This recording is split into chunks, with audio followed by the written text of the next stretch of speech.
Ladies and gentlemen, Magic here. I'm going to be giving you some more casting of NrGFuzzy tonight. We're going to be jumping into these games in just a moment. I'm just going to configure my settings real quick, make sure I'm set to busy and all that good stuff. Let's see. Yep, I am set to busy. Funny story, I spilled a whole bunch of water on my keyboard the other day. Just really late at night. I was super tired. I was after work, after like a really long shift, and I just was like, damn it, now I gotta deal with this right now. I cleaned it up real fast. I unplugged my keyboard, of course. I plugged it back in the next day, yesterday. Was it yesterday? Yeah, it was. It might have been yesterday or the day before, and it was, um, wasn't working right. First, I was like, "Oh, it's actually working." I was typing some stuff, and then all of a sudden, it just stopped working properly. Like some of the keys, like just wasn't working. So I had to take it apart and, well, dry it out.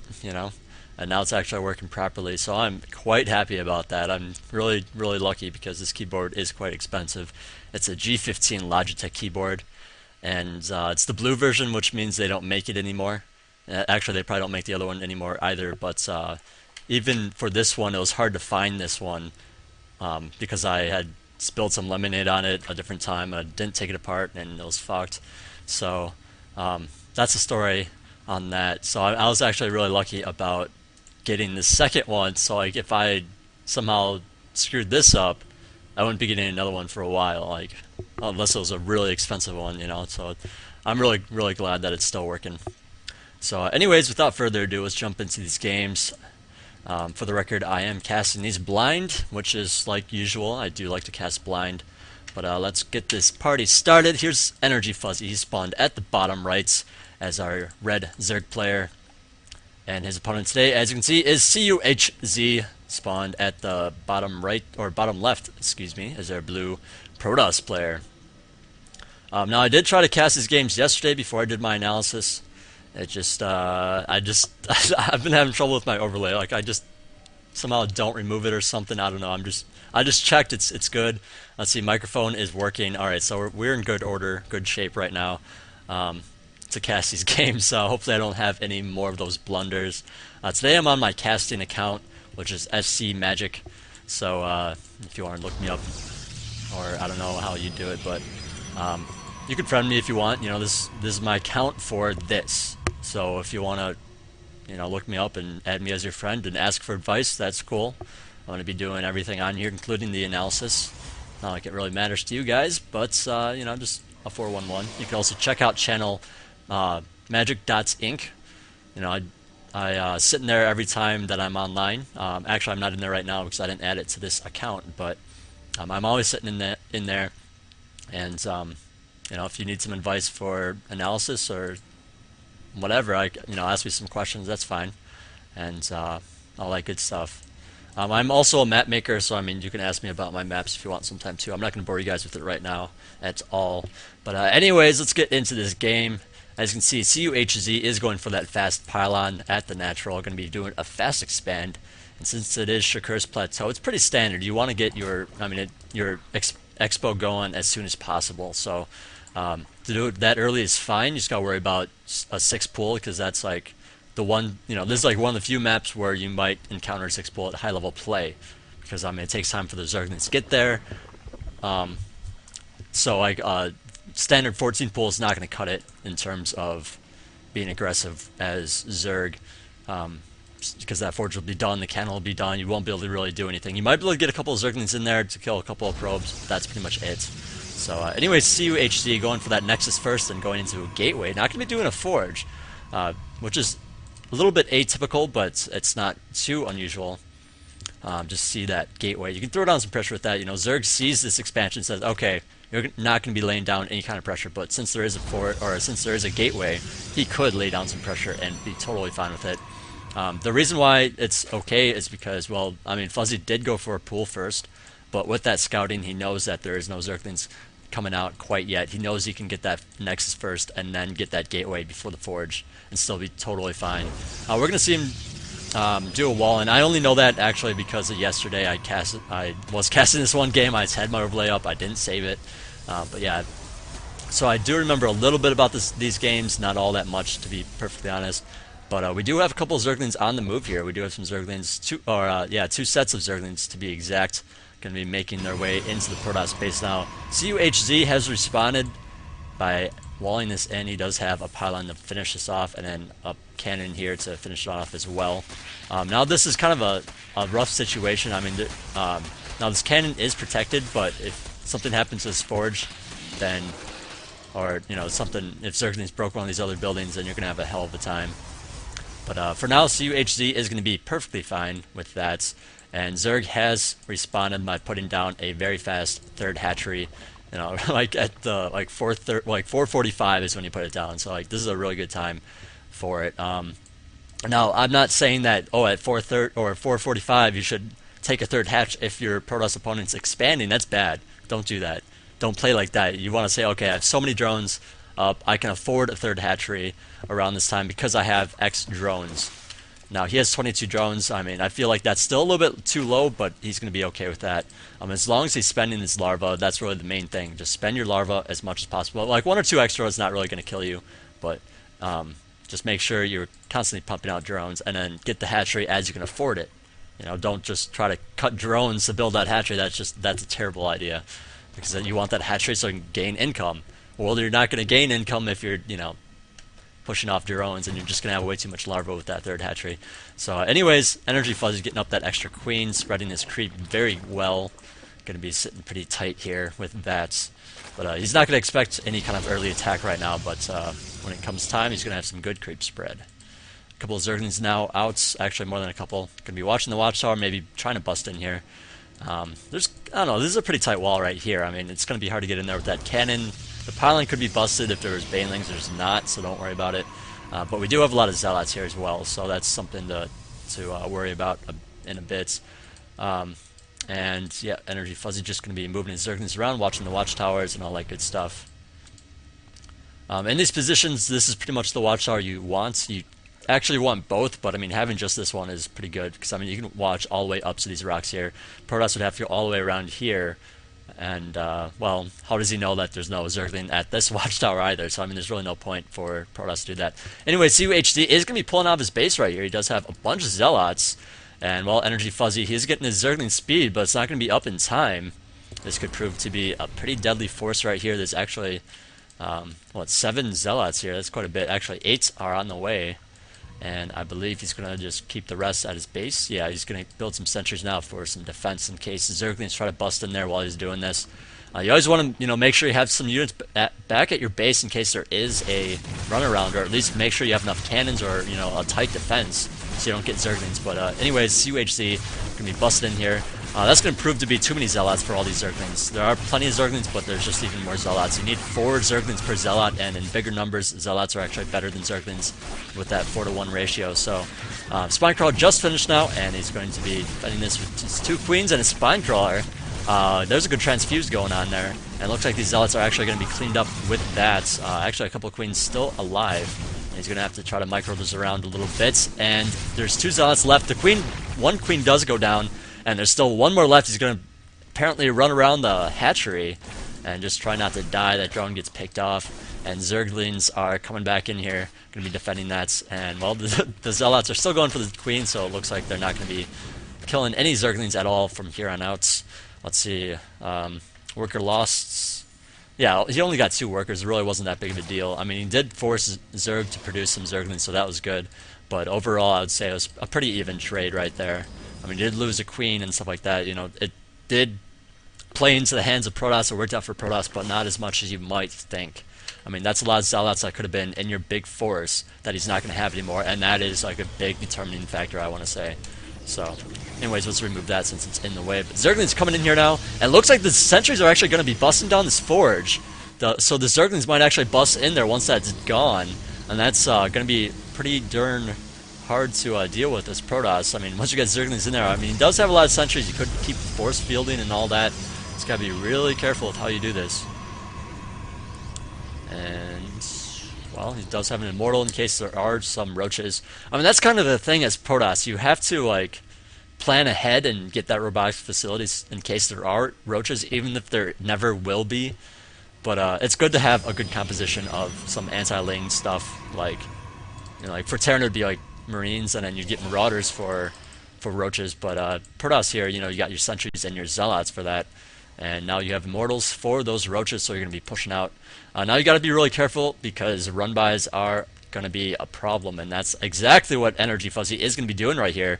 Now he did bust on that wall. He put down a pylon in place with his Zealots, so I mean he's going to be able to guard this, but the cannon is exposed, and Zerglings, there's just way too many Zerglings here. The Zerglings are going to be busted in here and wreaking havoc on these the probe line.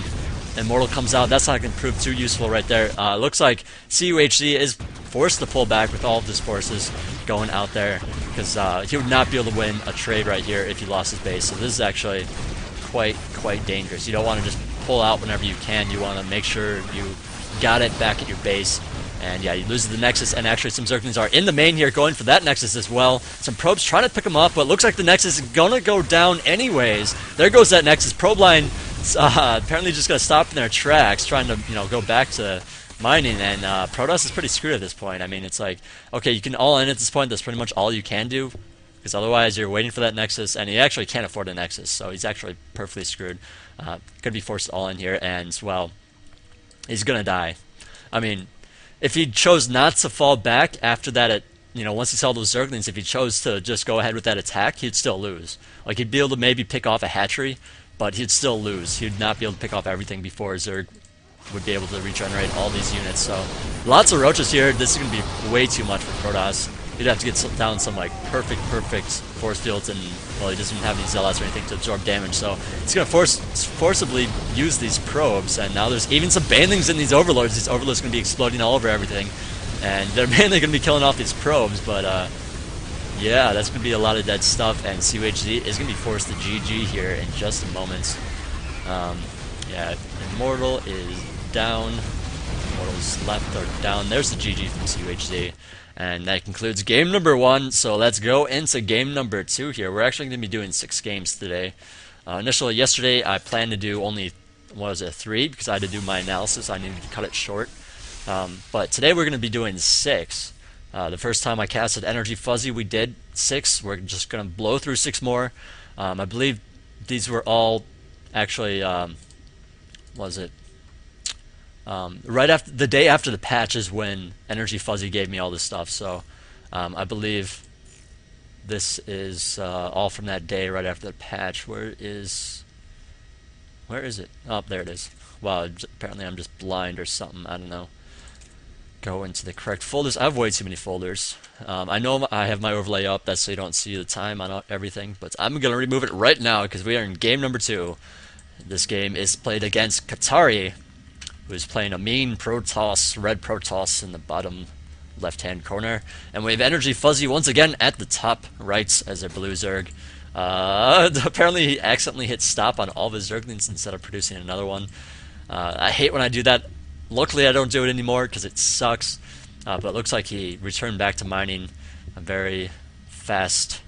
The reason for that is you click on your hatchery and hit SD to make a probe.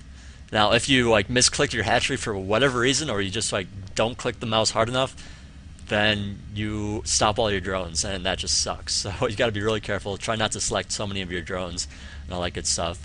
Fuzzy asking if there's no close positions or close spawn on Metalopolis, and there is not. I'm sure all of you know that now, but at the time, since it was right after the patch, he didn't know about it. And well, we do have a probe coming off. Going to be scouting the Zerg base, seeing what is going on. Fuzzy asking about Shattered Temple. Nope, there is no close positions on Shattered Temple either. So that is good news for Protoss. In my opinion, it is in balance for Protoss, not for Zerg. And it would be in balance for Zerg, not Terran. I mean, Terran would be too strong, and Protoss would be too weak. In the Zerg matchups. Mainly because Zerg can do a nice timing attack with Roaches if you do a 3-gate expand. If you don't do a 3-gate expand, you're pretty much all in. Unless you're fast expanding, that doesn't really work on some of those maps. So it's just not very awesome for Protoss. Same thing as Zerg, it's not very awesome against Terran, of course, because of that 2-bunker harass and all that. Qatari is going to be moving that probe around a little bit, trying to block that hatchery when he sees a drone pop off. Not going to be seeing it right now, but there's a scout drone making his way across the map. Going to find that there is a standard play coming off from Qatari. And, well, it's early game, not much is going on. We do have an assembler going up, so he's going to be going for either a whatchamacallit, some kind of tech play, or he's going to be doing a 3-gate expand. The reason why you get 2 gases for or a 3-gate expand is so you can afford a lot of sentries when you put down that Nexus. As Zerg, I like to get my drone up a little bit earlier so I can block this and get an extractor up. And then a lot of Protoss players will say, okay, I have to go 4-gate now. And then you just prepare for 4-gate and be perfectly fine. Some Protoss players won't do that, so I mean, you gotta make sure you scout for the 4-gate. You can just get up some extra Zerglings because you are denying this assimilator, and actually, if he tries to expand without a bunch of sentries, you could actually just kill him, so that's actually pretty nice as well. NrGFuzzy does have his hatchery going up now. He does have 4 Zerglings out, denying that pylon and probe access to the block on that. And now they're just making their way across the field, going to be checking the fronts here, making sure that Zealots is in place.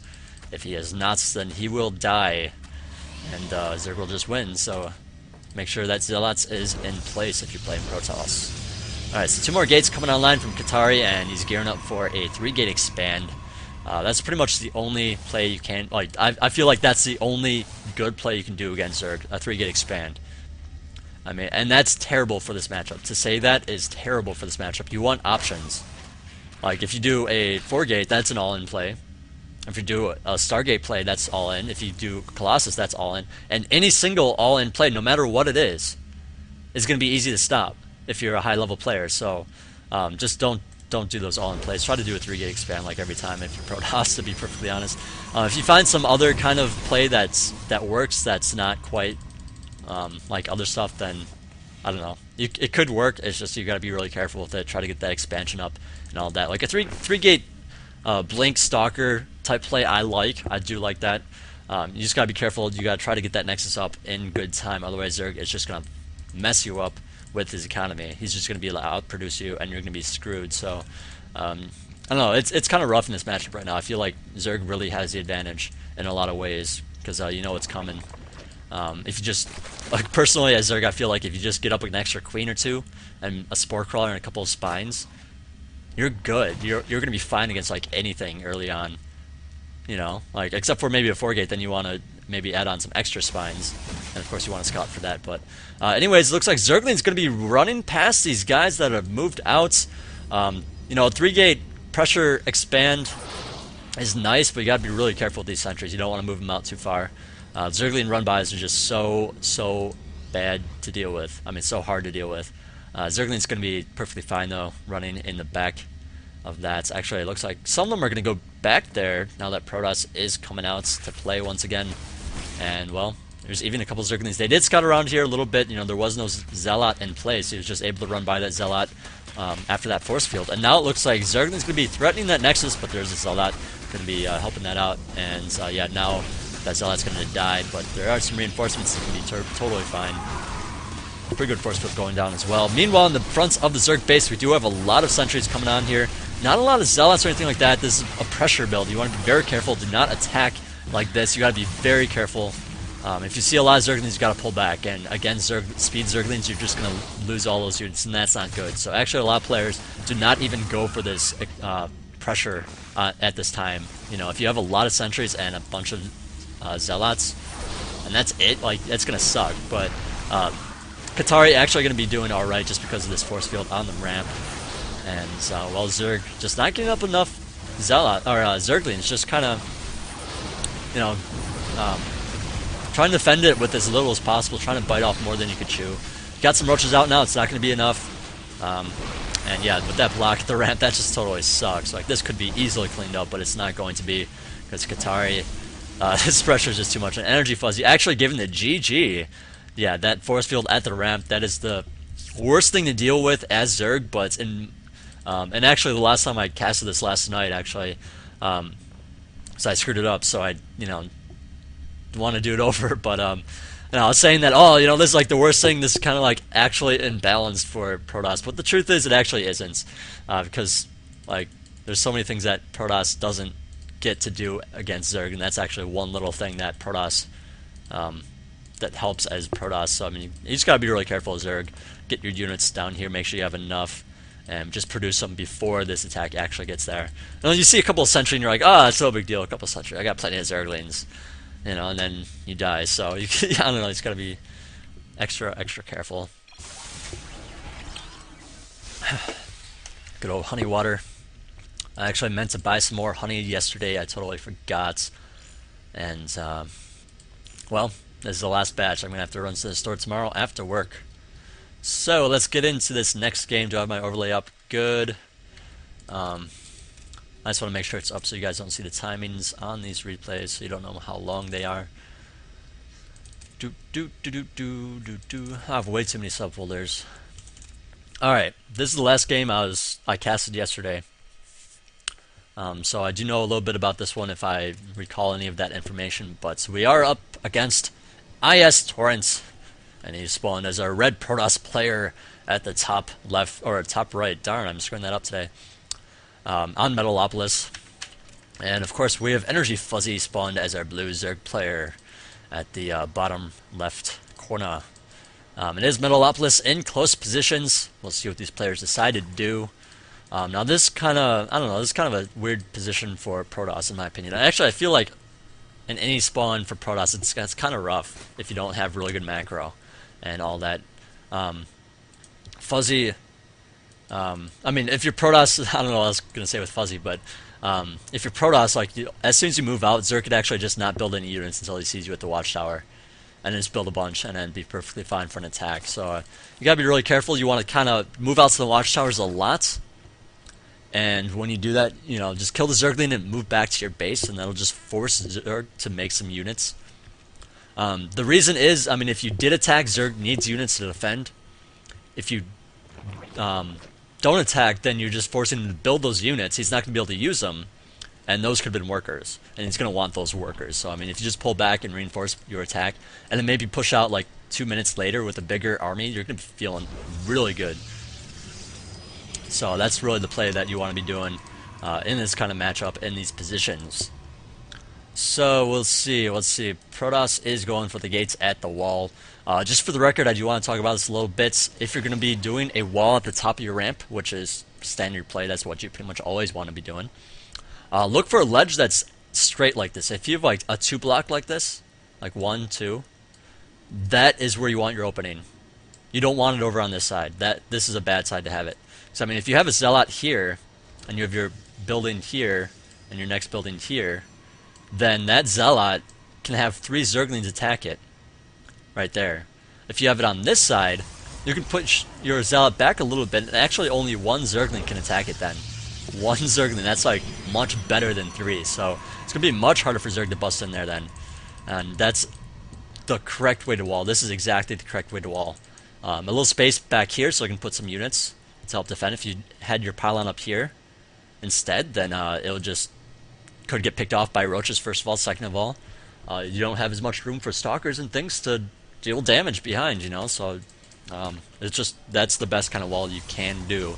Now whatever buildings you put here, that doesn't really matter because they all have roughly the same hit points. The Cybernetic core does have more hit points than a gateway, so I mean it's a little bit better, but it's more of a high value target, so you got to worry about that as well. Alright, so Zerg has gone for a pull first with that gas, getting up his Zergling speed, pulled his guys out of gas, and now getting a hatchery. That's a safe way to play Zerg, and actually I want to say that it's more economical to get that pull first than the hatchery. You want to get... I actually want to say that a 13 pull is best. Like I've just started doing that because that allows you to queen up. Unless you're getting, I guess if you're getting the gas and the speed, then yeah, you can do a 14 or 15 pool, and that's fine.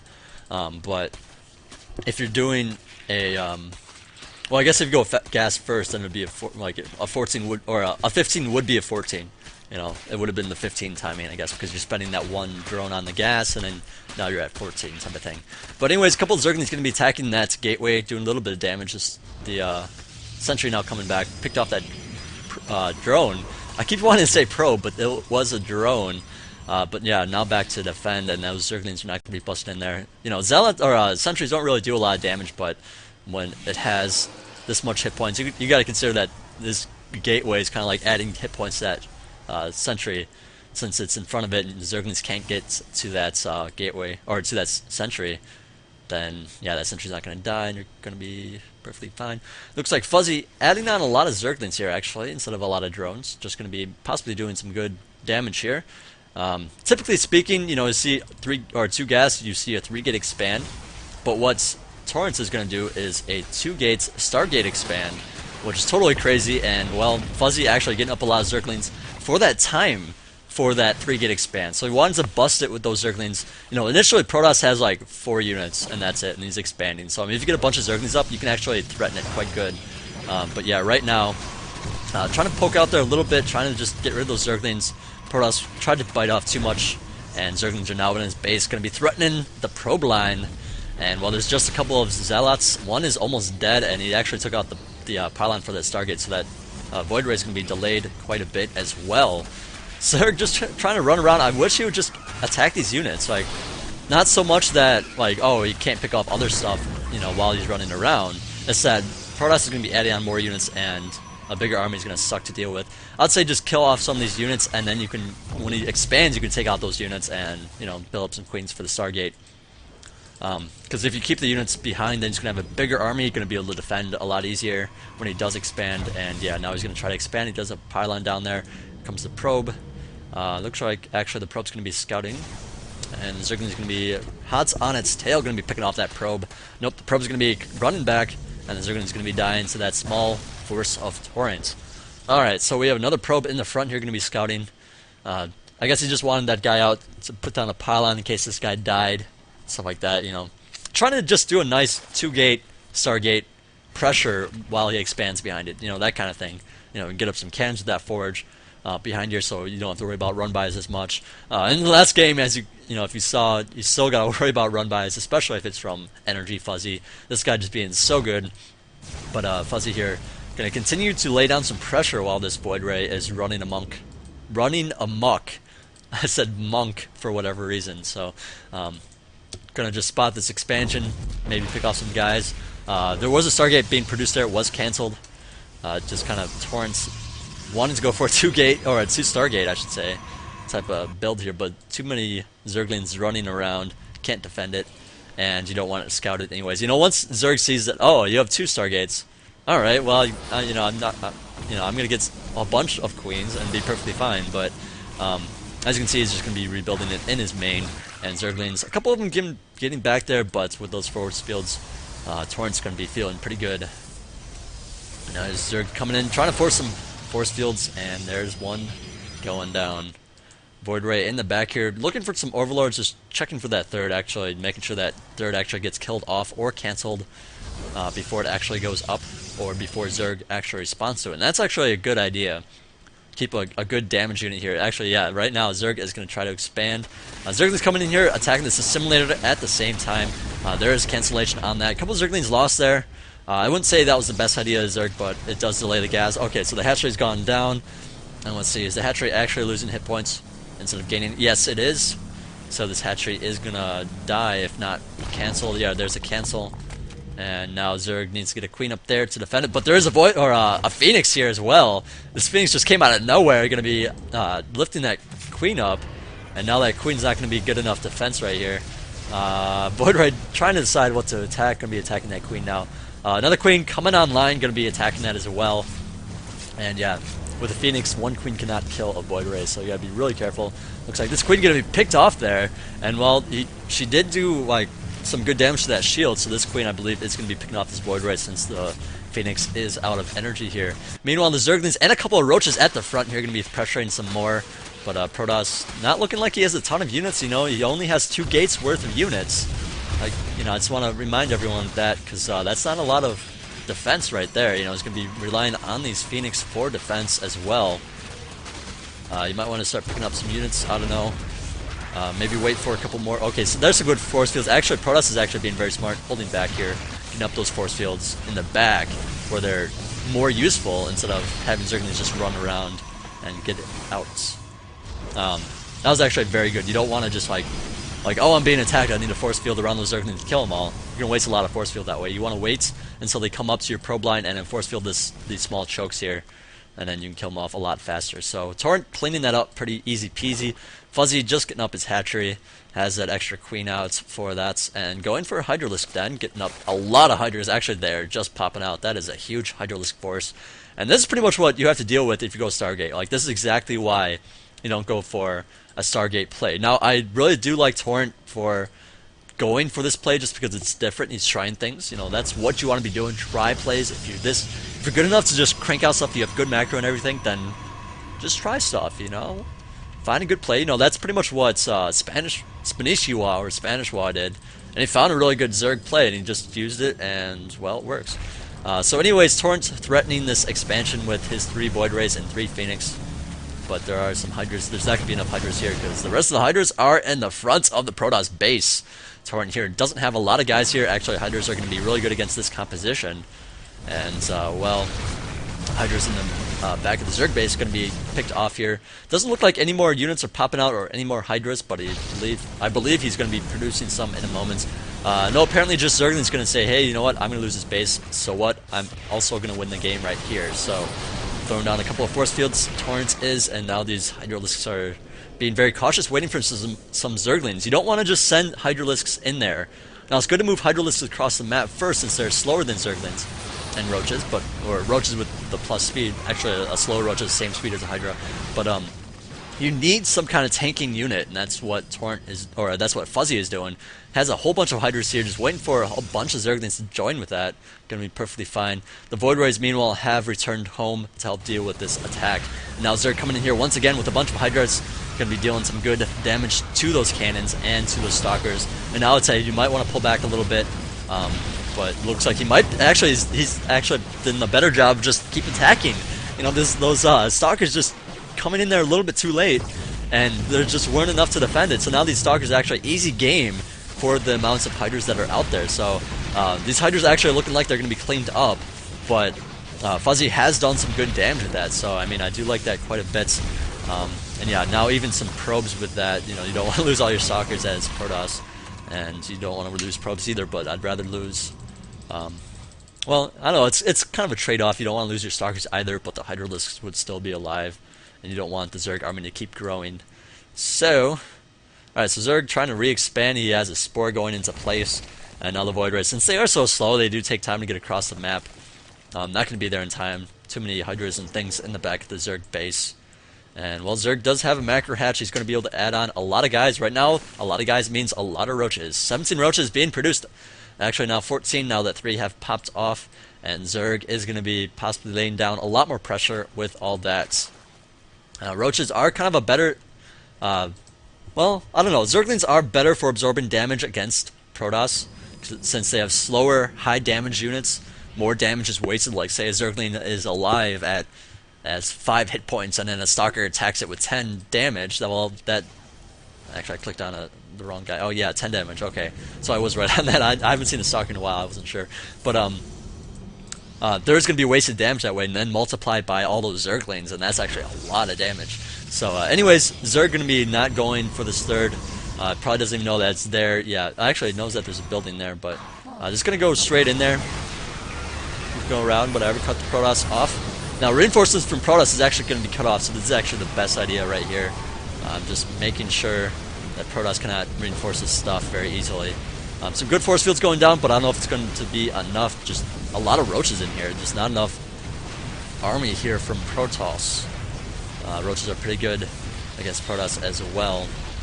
Now, Roaches do have a ton of hit points, so I mean, they are good against that. I don't want to say that Zerglings are just better. They just absorb a lot of damage, more than you might think, you know, considering how many hit points they actually have. So Torrent giving the GG right there, and Fuzzy forced to win. But, alright, well, let's get into this next game. What was I saying?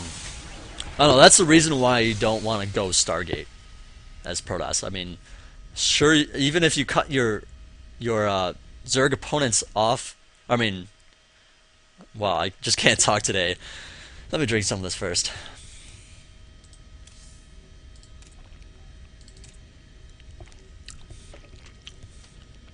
Even if you catch Zerg by surprise with those Void Rays and Phoenix, and you could pick off a couple of queens and drones. You're still not going to do enough damage. Seriously, you don't do enough damage unless like you just slow it building queens or whatever. Or unless you just have like a ton of void race and just not able to kill them, you're gonna die. Like you pretty much have to go 2-star gate all in. You can't do a 2-gate Stargate expand build because that's just not gonna work.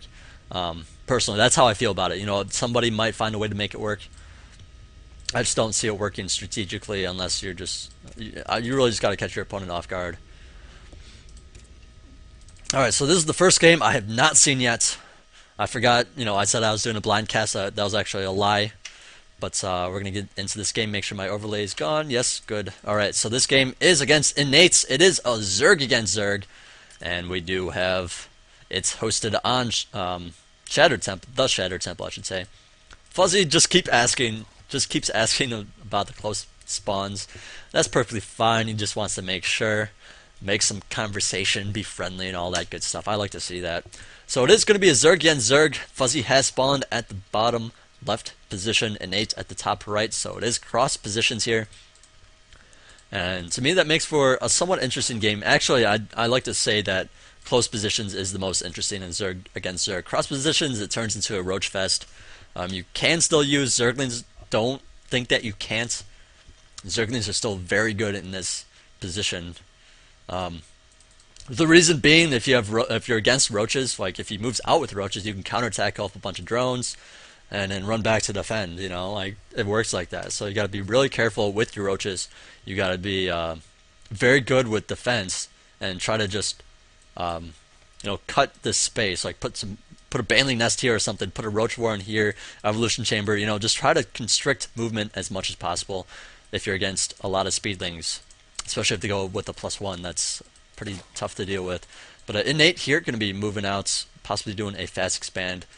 Fuzzy looking like he's doing a fast expand as well on 15, which is pretty much standard if you're in cross positions on, you know, in this matchup. Fuzzy asking about the natural choke. It looks a little bit bigger. I personally don't actually know if it's actually bigger. There might have been like a low ground part here or something like that. I don't know, but either way, Fuzzy going to be throwing up that hatchery, and Innate's as well. So they're both pretty much doing the same thing. Innate's going for an extractor afterwards, so he's going to be getting up some speedlings after this. It's going to be a very nice play to do. I liked this play quite a bit before. What you do is a 15 hatch, 14 extractor, 13 pool, and you can actually get speed like right after the pool finishes, or if you time it perfectly right, you can get the pool right the exact, or you can get the speed exactly when the pool finishes, and that's very nice. And you can lay down a lot of pressure with that. But the thing is, you're cutting a lot of drones that way. You know, you're getting the extractor, which means that these drones are not mining minerals, which means you have less minerals for drones once this hatchery finishes and once you get your queen out. Gotta be very careful of that. Looks like Fuzzy here, pretty much going for the same thing, just got the extractor after the pool and all that. So there's gonna be a lot of speedlings coming off. I believe. But the thing is, you want to kind of drone up as much as possible in the beginning stage of the game. Even in this matchup, I used to say that, oh, you don't want to drone at all early on, but you really kind of do. That's going to help you out significantly later on. I like to say that getting up a good economy is exponential. You know, you start with 6 and you get 7 and 8, and then, like, you know, that 6 allows you to get 7 and then 8s and then 9, and eventually you're producing 2 drones at once and then 3 and 4 at once, and it's just like really nice to have that kind of growth on your economy. But you can't do it if you're building Zerglings. So I mean, he is getting some gas. You know, the gas does delay quite a bit as well, but it's going to help him out quite a bit at the same time. So keeping the guys in the gas, Fuzzy might be going for some roaches, maybe for a fast +1 attack, maybe for some banelings. We do see Innate's going for Baneling Nest. Actually, Fuzzy is adding on a Baneling Nest as well. So Innate getting up the Baneling Nest first. I believe Fuzzy is a little bit better on that timing. You don't want to get too soon. The reason being, you're actually not getting as many drones as you might want. So I do like what Fuzzy is doing a little bit better. But Innate threatening a little bit with 4 Zerglings, not doing too much. Has some Overlords out here. Just going to be scouting with that pretty much. Now you might be saying, okay, why isn't he attacking in there? There's only 2 Zerglings from Fuzzy. Reason being, if you keep those Zerglings alive and add them with all these, That's going to be much better, much stronger. You want to keep your force growing instead of shrinking by dying. You want to keep them alive as much as possible. So Fuzzy here, well, he does have that spine crawler up. He's going to be alright, but there are some banelings back here now, and now Fuzzy getting some banelings of his own. Now this does seem like, okay, maybe it wasn't such a good timing for Fuzzy, but I believe since he does have a bunch more drones, this is going to work out actually pretty good. Actually, no, these banelings might do a lot of damage right there. These drones idle right there, going to be exploding, and a couple of Zerglings taken out as well. Now you got to be really careful with those banelings. You got to run around the baneling and not die. Innate, trying to get that one Zergling out, not going to happen. And yeah, so I mean, did do a little bit of damage. That's good, but well, now you got to be really, really careful. Bunch of drones coming off the line from Fuzzy. He's producing 7 to be precise. The thing is, like, you don't really have time to drone if you're doing that kind of attack. Like, if you stop the drone, if you're innates, is what I'm saying. If you're innates, you don't really have time to stop and drone because Zerglings are going to be counterattacking you, doing some good damage, and there's a Roach one coming up as well. And with this counterattack, now Fuzzy is able to just reproduce all those drones. So you gotta be really careful with this, or with that kind of attack. There's some exploding going on, and well, Innate here, throw up a spine crawler of his own. Doesn't have the tightest defense. I wish they'd just throw up an evolution chamber like right here. Like that's what I do pretty much against every single race. Just throw up an evolution chamber there. It sucks kind of a little bit against Protoss because they can just force field the ramp, but they can force field the ramp anyway, so it doesn't bother me as much. And there's a Roach Warren going up in that good spot, that sweet spot. That's what you want to be doing. Innate, choose not to do that. Just getting up a couple of gases. Now this gas thing seems a little bit early. Like, oh, he just has too many gases so early in this matchup because you don't have actually all that many drones. Truth is, he's going for a layer, so he's going to be getting up a Spire, which entails a lot of good mutas. And this could prove way too much for Fuzzy. We'll see how he deals with that when he discovers that it's coming on. He might just keep sending Zerglings to his opponent's base. That's one way to deal with it. Another way is to do it with Roaches.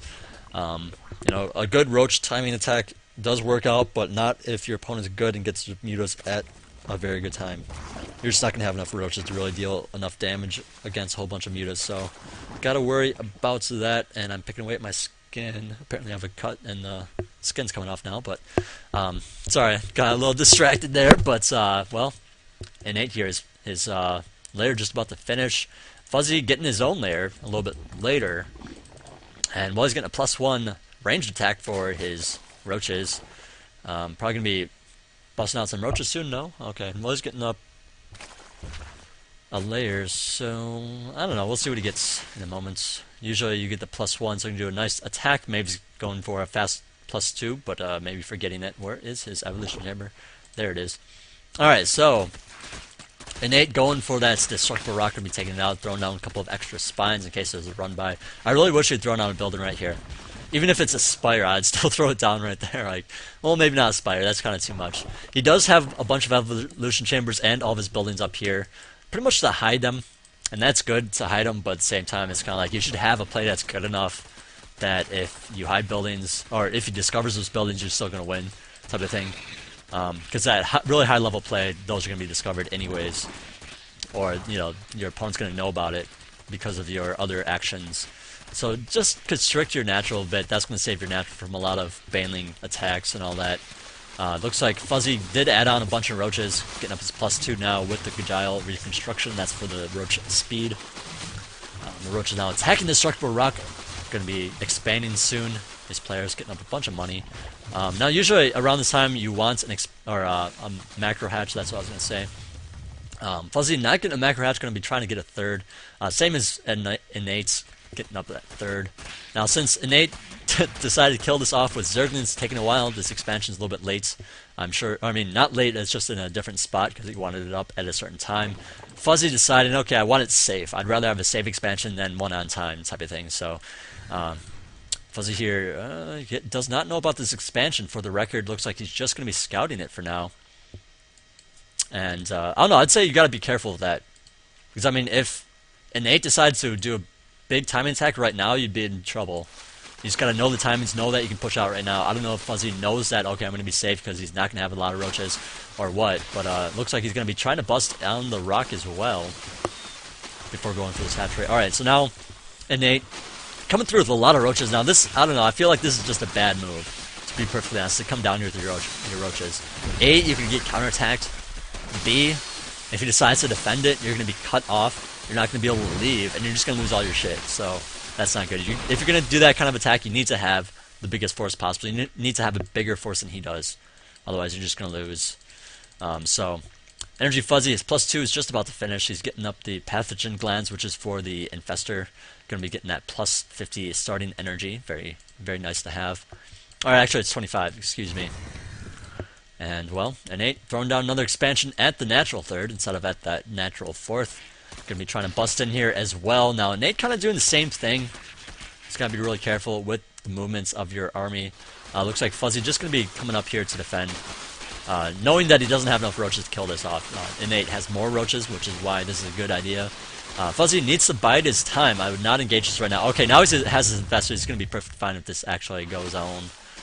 And hiding the infestors a little bit, making sure that they're not discovered. And Innate, not really sure if he wants to go up there. Oh, there's good fungal growth, and, well, Fuzzy, well, this is the really shitty thing, like the truly shitty thing about fungal growth. Like, you just can't get up there then. Ooh, there's a good burrow, going to be regenerating some hit points here. We'll see an Overseer soon, I believe. Okay, maybe doesn't have one. I don't know, but, oh, there it is. I was wondering where it was. But, these roaches are going to be cleaning the place up, and NrGFuzzy might be in a lot of trouble here. And they just getting up more guys, you know? Like, I thought this lair was for fast, whatchamacallits, mutas, but it actually got it for a lot of roaches, it looks like. Which is fine, it just kind of has a lot of gas saved up. I mean, he has a lot of minerals saved up, but the gas is usually the limiting factor at high-level plays, so that's kind of crazy. But anyways, Fuzzy actually looking like he's going to be pulling through, destroying all these roaches. And, well, Innate trying to get out the other way now instead. Might run into some spine crawlers, just one it looks like.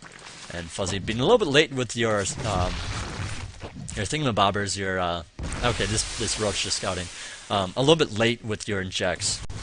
I just want to point that out because a lot of people are like, oh, I gotta be perfect with injects. Like, to be a good player, I need to be perfect with my injects. No. Fuzzy is actually a very good player, and he doesn't inject very well.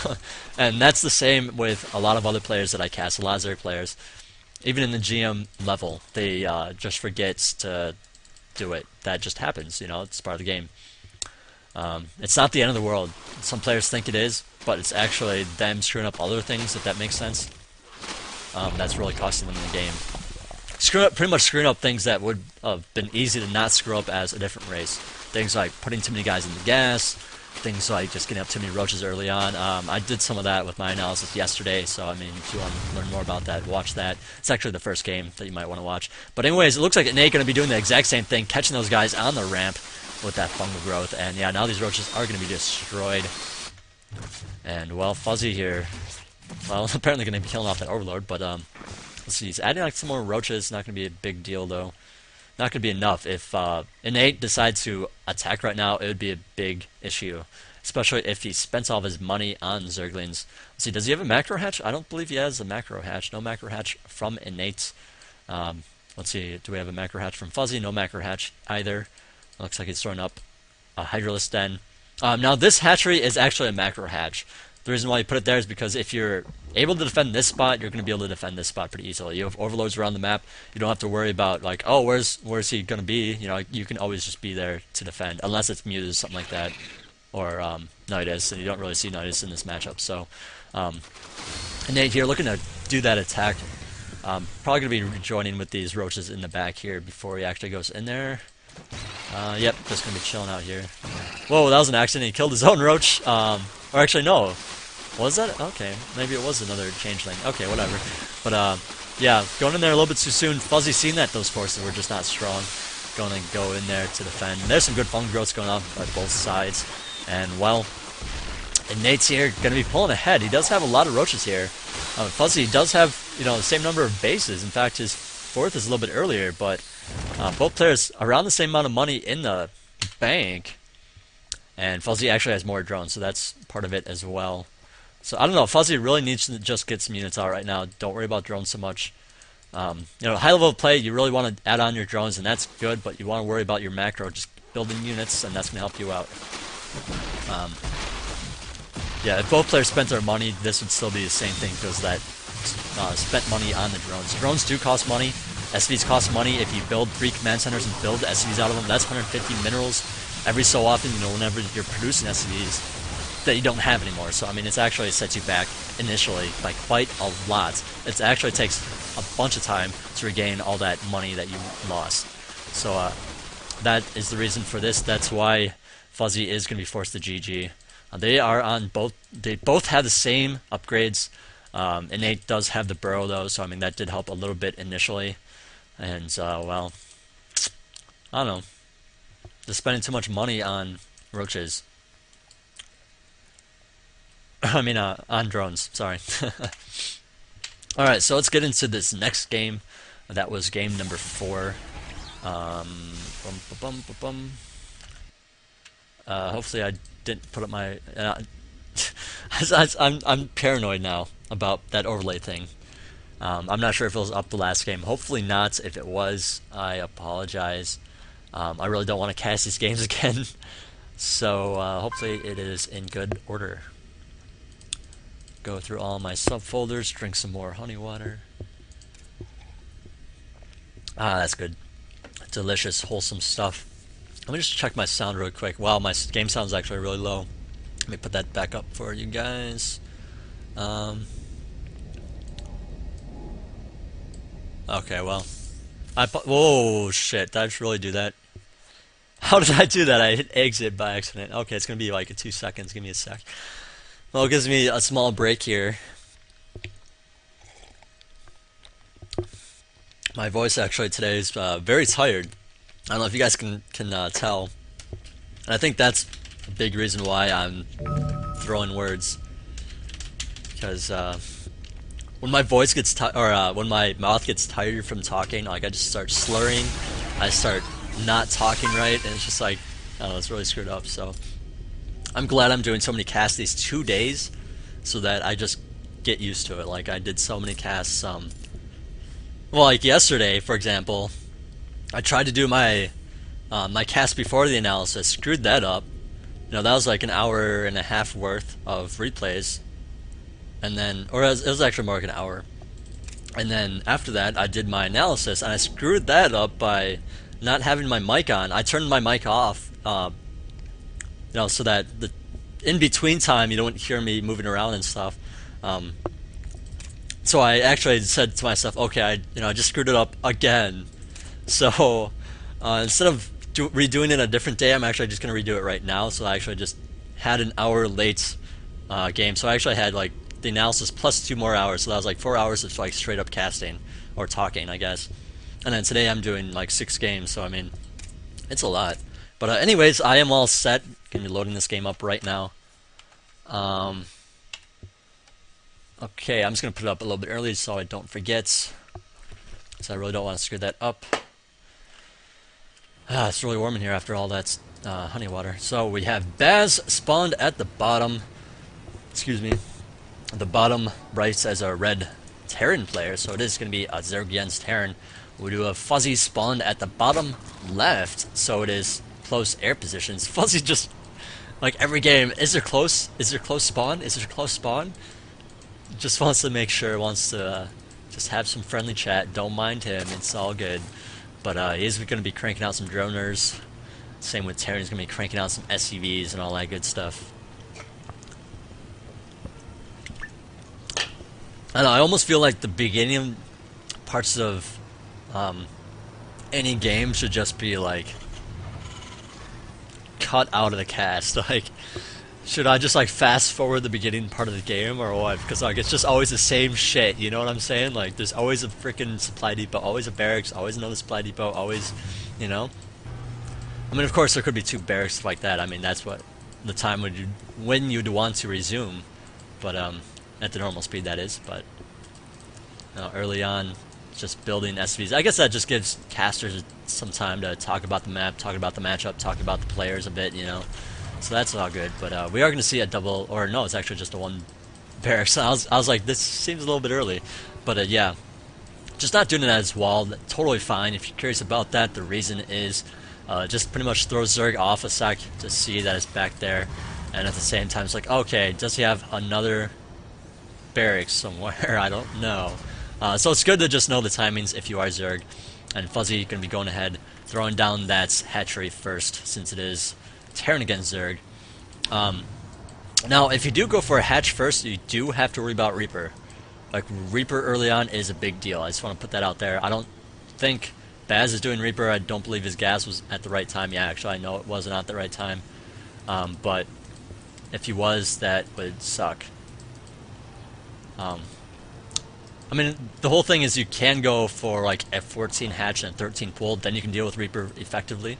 But otherwise, that Reaper gets there too soon. You just have a couple of bunkers at the fronts. You can't really do anything about it. You can pull your drones off. They're all going to die because it's a Reaper. And it's starting to feel pretty awesome. So you're just going to get super behind if that actually happens. So you don't want to have that happen. You want to get your stuff out pretty early. If you're Terran, I would definitely suggest going for that Reaper.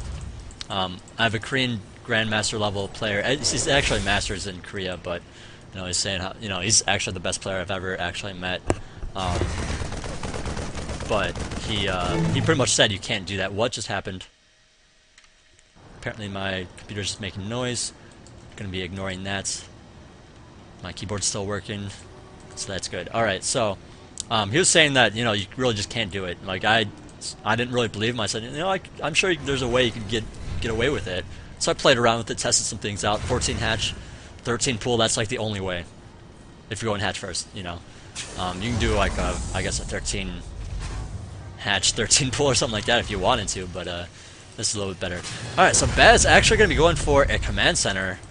All right, so that's why the gas is so late. I was wondering about that. I was sitting back while I was talking. I was saying, okay, why is this gas so late? You know, I got the orbital, got the gas too late, and then he couldn't add on this factory right away. Reason being, he wanted a command center. So I got up that command center. It looked like the timing wasn't quite crisp. He could have delayed the gas a little bit longer. I guess maybe just wanted to show Zerg, okay, I'm getting the gas around the normal time. I'm just kind of late. You know, I'm just kind of bad, so don't worry about it. Okay, there's that sound again. What happened? Looks like we're still good. All right, well, whatever. So, what was I saying? All right, so this command center is a little bit late. He could have gotten it before the factory or after the factory. Usually it's after the factory, kind of like at the same time type of thing. But well, now there's a couple of Hellions coming out, going to be doing some pressure while throwing this down at his natural expansion. That's what you want to be doing, laying down some pressure and doing an expansion. Now the thing about pressure, I stress this all the time. I cannot stress it enough. This is one of the most important things you can actually do. If you have these Hellions out, don't try to run them in the back and kill everything you can. Because then you just won't have Hellions, you won't have map control. You can get a couple more Hellions out, but it's just not as good. You want to keep as many Hellions alive as possible. We'll see if Baz screws this up or not. Even at high level play, people screw this up. Like, it's not until Grandmasters when people don't screw this up. I am deeply surprised at so many people that don't know this. Alright, so it looks like Baz actually going to be very smart, pulling back. A couple of spines, going to be totally good for defense. Now, you could be saying, okay, Zerg defense is really kind of slim right now. He could kill off a lot of drones. Truth is, yeah, he could kill off a lot of drones.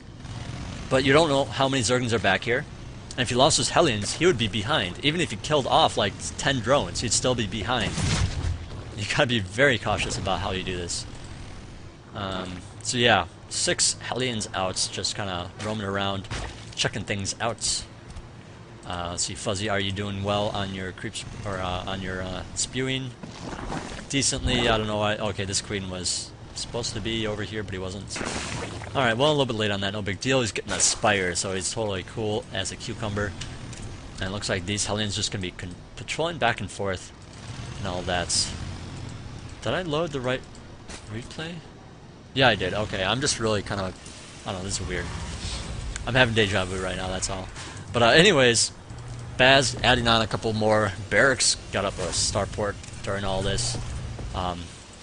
Those barracks are going to help deal with those mutas. The starport, of course, for Vikings or medevacs.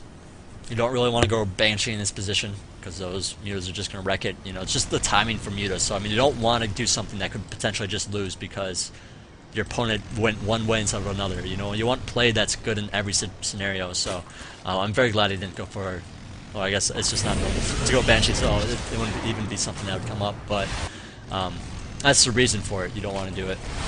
But anyways, he's going to be Overlord hunting, killing off some Overlords, patrolling back and forth in this airspace right here. Just killing off as many Overlords as they can as they try to scurry back home. Meanwhile, Zerg is just now getting his Spire finished. Going to be getting some mutas in just a moment. Has a bit of gas saved up for it, which is awesome. That's what you want. That's what you want. And Terran expanded very safely behind this. Now once again, if he lost his Hellions, this expansion would not be safe. Because Zerglings could just bust in here, do a whole bunch of damage, and you'd lose a bunch of SCVs, or Banelings, or whatever, you know? So it's good to have those Hellions out. But yeah, now that the mutas are out, those Hellions are going to be forced back home, and he's going to have to worry about getting some units out in a moment here. He does have some Marines with the Marauder, or Medevac, but he did power pretty hard here. He has a lot of buildings, and he's throwing up an expansion. So he's going to be pretty set as long as he holds these mutas. And, whoops, I misclicked quite a bit. This is actually a new mouse that I'm using.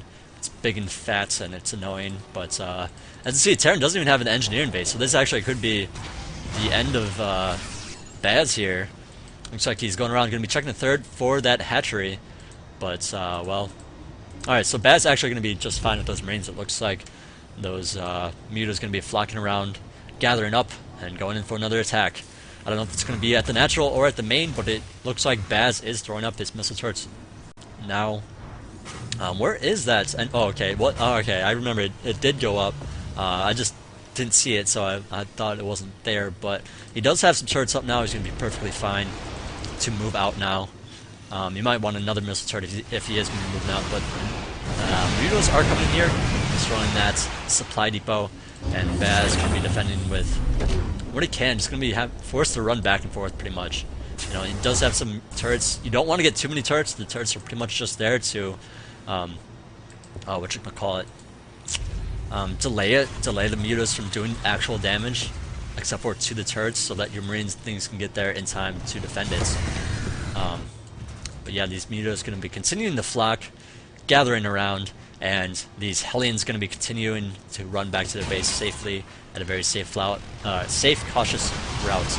Mutas in here trying to do some good damage. They killed off those two missile turrets being erected, and these Marines coming back for that defense as well.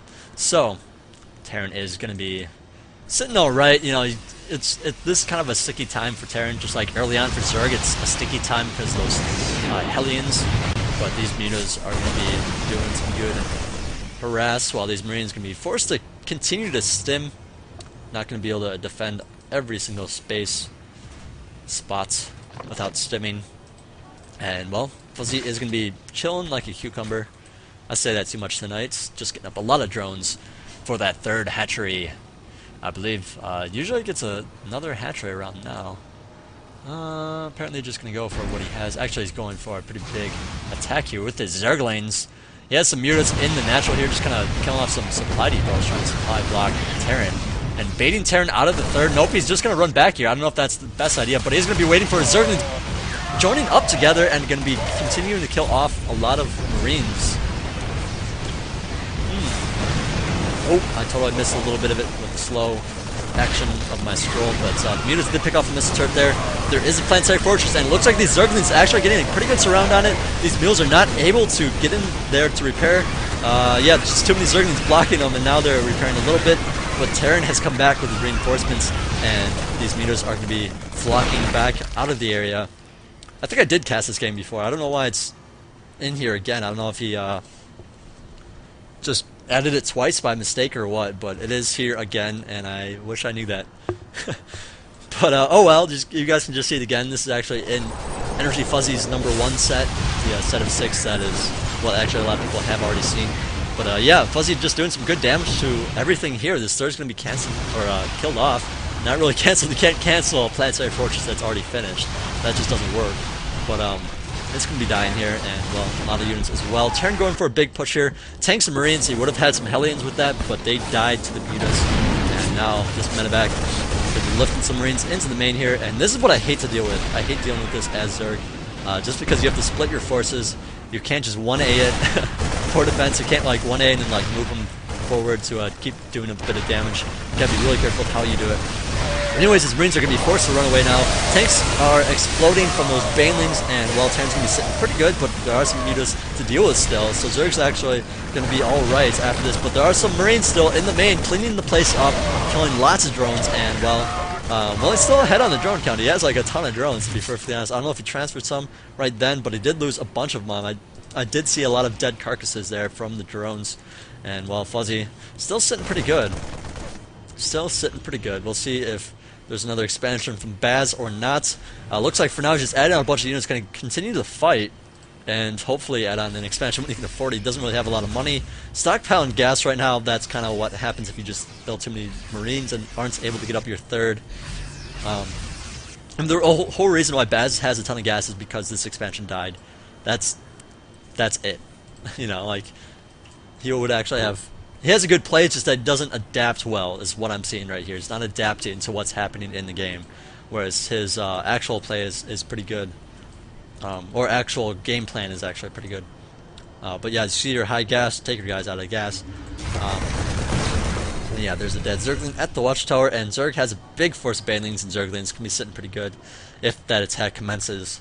Even has some pretty good creep spread still. I mean, some of that creep was taken out, but well, he's going to be able to spread that up once this attack is no longer in the center of the map here.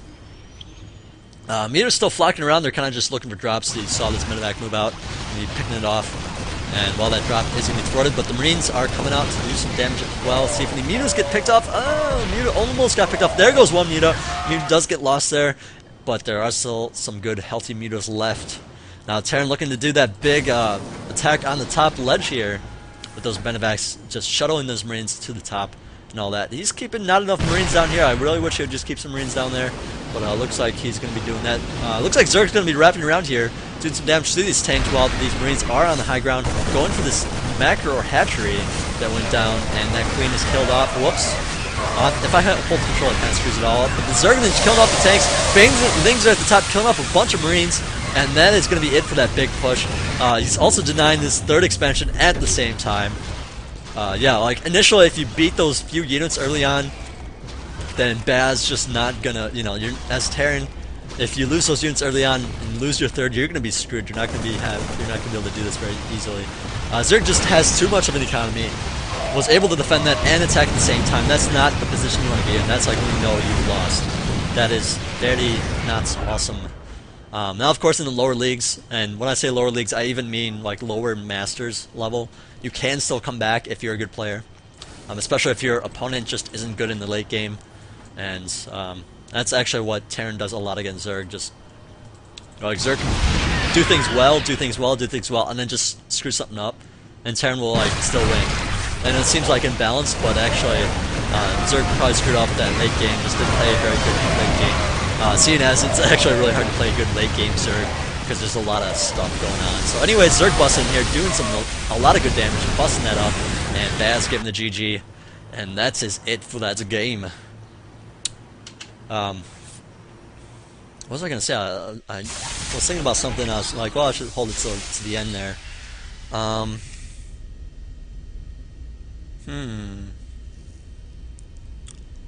Yeah, I don't remember. Well, that sucks. Well, hopefully I'll remember during this next game. It had something to do with my analysis show. Yeah, I don't really know. Okay, I'm going to check this out really quick, see if that was the same game that I casted before. I mean, I know it was the same game, but I don't know if he put it in here twice. Interesting. Very interesting.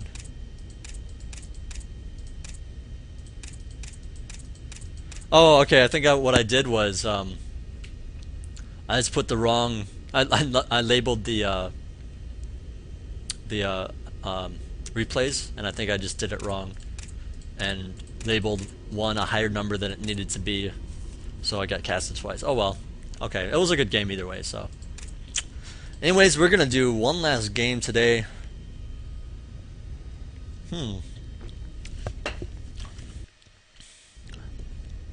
Oh man, I got like something stuck in my throat. I don't know. All right, well, this is going to be a Zerg against Protoss. And let's remove the overlay. Okay. Alright, so we have Darkness spawned at the top here as our red Protoss. And of course, NrGFuzzy has spawned at the bottom as our blue Zerg. He likes to play around with a nice blue Zerg. But it is cross positions on the Shattered Temple. There is no close positions, Mr. Fuzzy. I wonder if you're going to be asking about that. Probably not. And, well, there are a bunch of drones out here.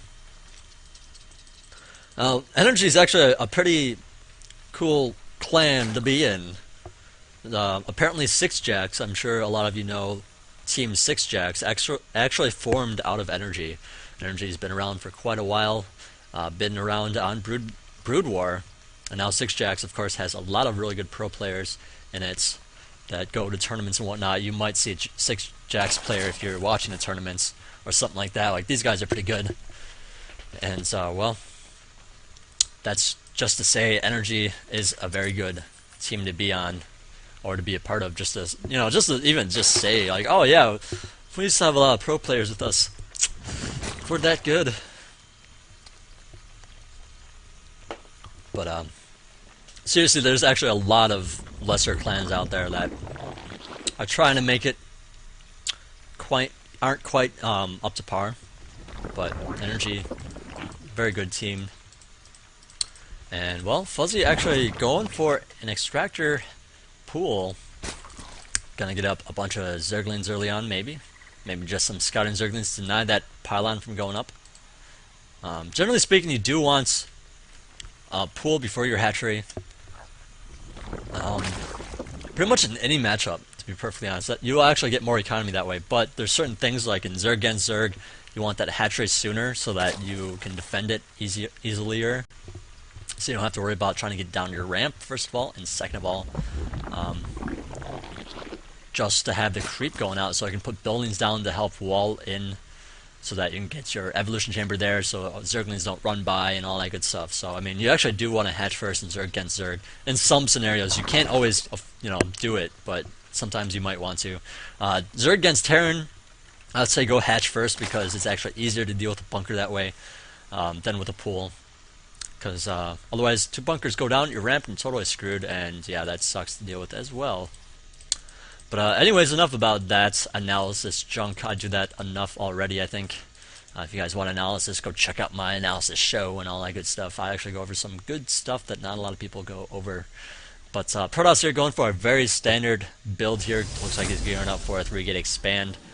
He does have 3 or 2 simulators here, so it's not going to be a 4 gates. You don't want a lot of sentries with your 4 gate. They're not going to have a lot of energy to do a lot of damage, you know, and Zerglings are just going to kill them off. So, anyways, those 4 Zerglings picked off that pylon, and Fuzzy going to be expanding with those Zerglings moving out. Pretty standard opening right there.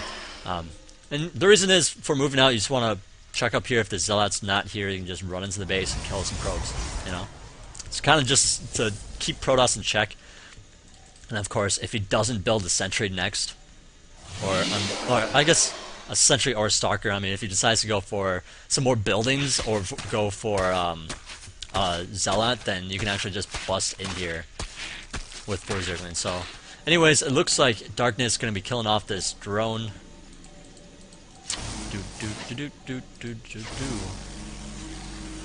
Now he's dead.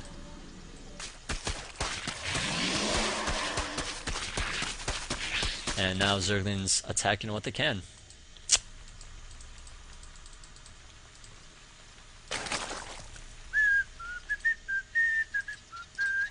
And Darkness is going to be expanding. He does have a pylon going up. Alright guys, I want to check my overlay really quick. Alright, so now these Zerglings are going to be forced to run out. Not enough units there to kill off 2 sentries and Zealots. There's a Nexus going down for Darkness, and he's going to be defending with this quite nicely. Nice 3-gate expand happening right now. Alright, so Fuzzy here. Let's see, what are you doing? You're going for Evolution Chamber. Good.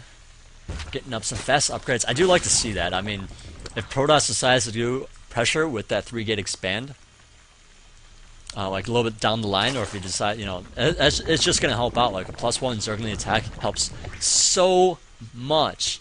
Think about it. Each Zergling gets +1, not each set of Zerglings. So actually, like a Marine gets +1, whereas 2 Zerglings get, like together they get a total of +2. So that's actually really awesome, just to say that. And actually, for Marines, that's actually really good to get a +1 for Marines. You know, of course, you can say, well, Marines are ranged, and yeah, that's why it's balanced, but it's still a lot of freaking damage. You know, when you consider that Stalkers attack a little bit slower, Zealots attack a little bit slower. So, I mean, more Zerglings are able to get up to them to kill them, whereas against Marines, they'd just be like dying before they get there. So, I mean, yeah, you have that to worry about. But against Protoss, the +1 attack for your Zerglings should just be mandatory. You know, against Terran, same thing. You want to get your +1 for your Marines. I mean, for your Zerglings against Terran, against the Marine. But yeah, as Protoss, of course, you want your upgrade as well. You know, getting a plus upgrade for a Zealot means you're going to be killing Zerglings even faster. And that's going to help so much. But, I don't know. Since I'm a Zerg player, I guess I'm a little biased. You know, just saying that it does help out significantly to get your upgrades. Upgrades are awesome. Do not forget upgrades.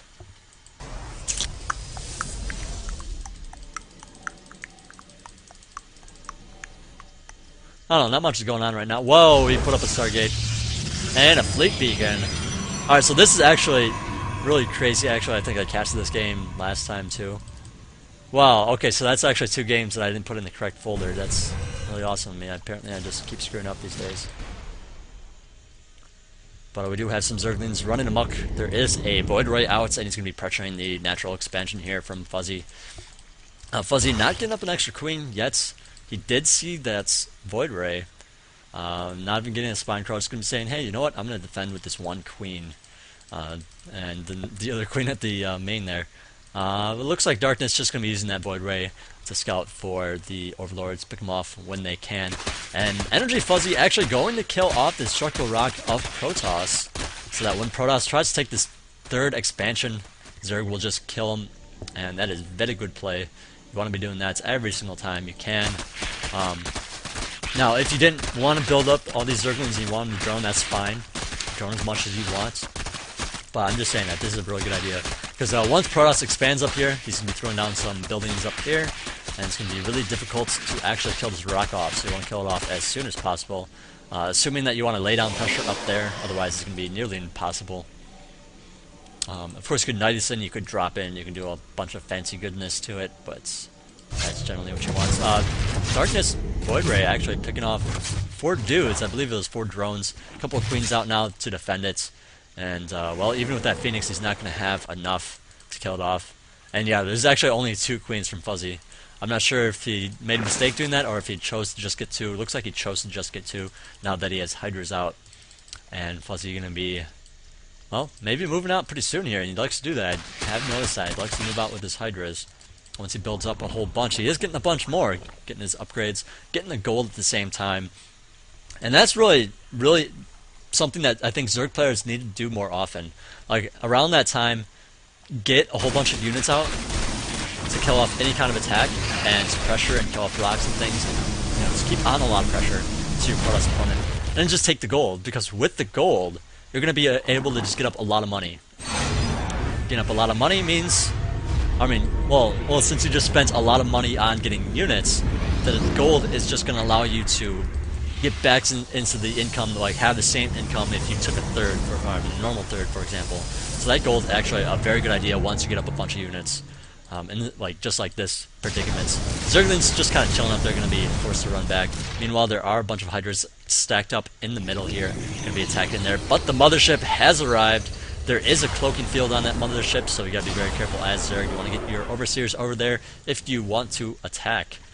He does have a couple of Overseers here, so he is going to be attacking. I don't know if this mothership's going to prove to be enough. I don't know, Protoss just really doesn't have a lot of stuff right now. You can see his money's actually pretty darn low. But because he got a mothership that takes a lot of tech structures, takes a lot of time, and a lot of money, so Protoss is going to be taking some heavy damage here from these Hydralisk, but with those force fields, I believe he's probably going to be alright. Look at that, Changelings in the fronts here, just going to be blocking it off, making it so that other Zealots can't attack those Zealots, or attack those Hydralisks. And now this mothership can be forced to retreat, and now more Zealots coming offline to attack the Tigers as well. So, Darkness here, going to be defending it just fine. He's got to be really careful because he does have that gold. Fuzzy does. So I believe Fuzzy actually going to probably be taking out another base soon. He hasn't taken out these rocks yet. I would have liked to see that he did, but, you know, not a big deal. He's going to be chilling back. He actually has a lot of money as well, so I mean, I wish he'd throw down a macro hatch. He usually does. I'm not sure why he didn't, but he didn't, so he has a bunch of money. Also because he didn't use creep all that much, but just throw it on macro hatch, not even a big deal. Meanwhile, a couple of Zerglings up here threatening this Nexus. The Nexus is cancelled at the last minute before it's finished. For the record, I'm not sure if the Nexus would have died to the Zerglings, but you still want to cancel it, even if it doesn't die to the Zerglings. You don't want to risk it. I mean, well, first of all, you don't want to risk it. Second of all, you don't want a mothership sitting there with like 2 hit points. Like, Fuzzy could just have a whole bunch more Zerglings coming in here and just hit once on that Nexus and he'll die. So, I mean, you don't want that either. So, canceling that, even if it wasn't going to die, would be a good call. And yeah, here's those Zerglings I was talking about. Getting that +2, he does have that +2 finish already on the Zerglings, and now he's coming right back up here. Protoss has returned back to the normal spot to stand and defend while getting up these cannons, but the cannons, I don't know, Fuzzy just finding a very good time to attack in there once again, deny it, and run back out. These cannons going to be perfectly fine, but the Nexus is cancelled once again, delayed quite a lot. And Protoss, you delayed this much, you know, this kind of sucks. You don't want to delay this much. Like, you want to keep laying down pressure as much as possible after you get this expansion going. But as you can see, he doesn't have any buildings here, decided not to do it at the ramp, and this is just not very safe. You want to put your pylons in the fronts of the cannons, you know, make it so Zerglings can't attack those cannons very easily, and that's kind of a blunder at the same time, you know. You kind of need these pylons in the front, put your cannons in the back, and you're going to be defending a lot better. So this is actually very not safe at all. I'm not even sure why I'm putting so many pylons back here, but he is, so there is that. I'd love to see Banelings come in here, because Banelings do good against cannons and against pylons. Anyways, NrGFuzzy, that is taking 2 more expansions, going to be defending with a whole lot of Hydras, Roaches, and Banelings. Let's see, what is the unit counting tab at? We do have 50 drones to 55 probers, but the income is still pretty much even. And that's mainly, of course, because of the gold, and because Zerg just has... Well, he doesn't have more bases yet. I mean, I guess he does have the gold, that's kind of like +1 base, but he's just able to spread out guys more evenly across those bases. Protoss looking to gear up to take another base, looking to take the gold, and that's pretty much what you want to be doing. And at this point in time, because I mean, that expansion was delayed so much, you kind of need another base. But of course, Zerg being very smart, spreading his creep all the way to the front here, just making a straight line, powering it hard to the Protoss base, and even has some Banelings in these Overlords. Overlords are going to be busting this up, and this is a hard composition as Protoss to deal, kill up Banelings with. I mean, Banelings are so good against this composition. Ooh, and there's a good Vortex. Vortex saying all those units, and Zerg just saying, okay, I need to just send all my guys in there. I don't want to lose half. I mean, that's the thing about Vortex. The idea is you cut the army in half, you suck up half of them, you kill off the other half, and then the other half come out and you kill it then, you know. Before it used to be about the Archon Toilet. The Archon Toilet doesn't really work anymore. As you can see, all these units are perfectly fine because that new fix on it Blizzard a while back. But I don't think Vortex is even useful. I really don't. Like, you gotta do it like in a position where like if there's multiple attacks on the map and you want to just get rid of one army for now, and then you can go back to defend that position, then it works. But normally speaking, it does not. Like, if you're just facing one big army versus one big army, Vortex isn't good because your opponent's just gonna send all of his guys in there, and that's not very good. I mean, of course, if you're having trouble getting close to a Hydralisk mix, then you can send your melee units in with those Hydras so that they come out all at the same time, and you know, then that's going to be good. But I don't know, because then the Zealots, if Zealots, for example, would be surrounding all the Hydras right then and there, and you don't have to deal with it. But anyways, that's going to conclude my casting. I'm sorry I'm slurring so much words. I'm sorry that 2 of those games were recasted, but I don't know, apparently I just put them in the wrong folder. I apologize. Hopefully they're still pretty good. Well,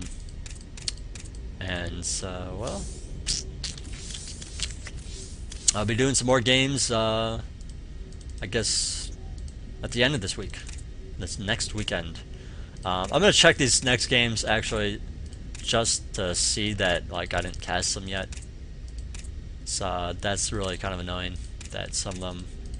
I wonder which one of these are not casted yet, then. Well, whatever. I'll get back to you guys on that. Anyways, analysis every Sunday now. I've chosen that as a date. I think I'm going to start just doing, like, cast a set of games, take a break, and then do analysis. And I think I'm going to do that every Sunday. That's the game plan, and I might do some more casting every Monday as well. Or actually, I don't know if I have Mondays off, so I'll have to look at that. But hopefully, I'll get a second definite day I can have off as well. So that is going to be it. I hope you guys enjoyed it. And well, this is Magic signing out. Oh, and if you are curious about that analysis thing, if you want to send me your replays, I do have a thread on Team Liquid. If you're watching at Twitch, there should be a link there.